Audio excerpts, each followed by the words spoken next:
sur 2 à 3 années pour l'instant, et ce n'est pas fini. Et donc ça, c'est la première chose. Ça m'a permis aussi de présenter par étapes donc ce qu'on a fait avec des moments clés, identifier des moments clés. Dans un premier temps, la nomination de personnes référentes partagées, puis la création d'une gender team basée sur le volontariat au sein de CARE France, la mise en place de tout un panel de formations adressées soit aux nouveaux arrivants, quelque chose d'assez basique et réflexif, ou des formations plus spécialisées pour l'ensemble des personnes de CARE France, très, très ciblées, masculinité positive, justement, j'entendais les collègues qui en parlaient, ou le sexisme en général.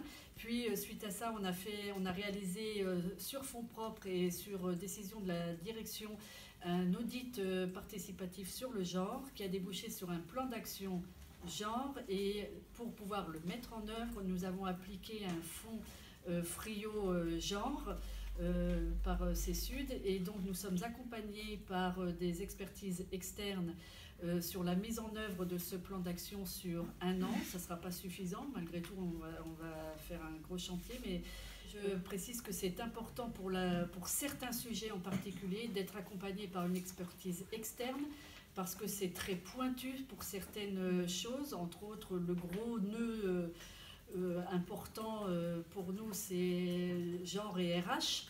Et c'est donc les ressources humaines et comment on décline le genre et la non-discrimination homme-femme, l'égalité professionnelle et autres, comment on applique la loi. On n'est pas tous des spécialistes, hein. Comment on peut faire mieux que la loi. On est accompagné là-dessus, et ça va culminer à la fin par une sensibilisation, formation du CA de CARE France, donc des gens qui peuvent être d'univers assez loin.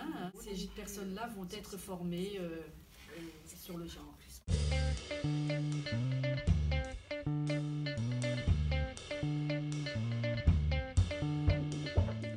L'importance d'avoir une volonté politique des personnes qui décident au sein de l'organisation pour pouvoir avoir envie d'aller de l'avant, de faire bouger les lignes, et aussi de mettre à disposition des ressources, des moyens, comme on a vu pour CARE, des équivalents temps plein ou alors un diagnostic sur fonds propres. Il y avait aussi un aspect important, c'était les formations.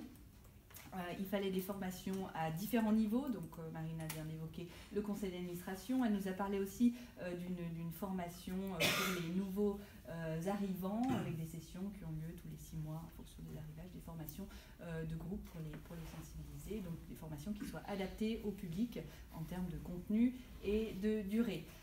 On a vu aussi qu'il fallait accepter le fait que c'est un processus qui s'inscrit dans la durée sur plusieurs années, et qu'il ne fallait pas vouloir griller des étapes et accepter le temps long du processus.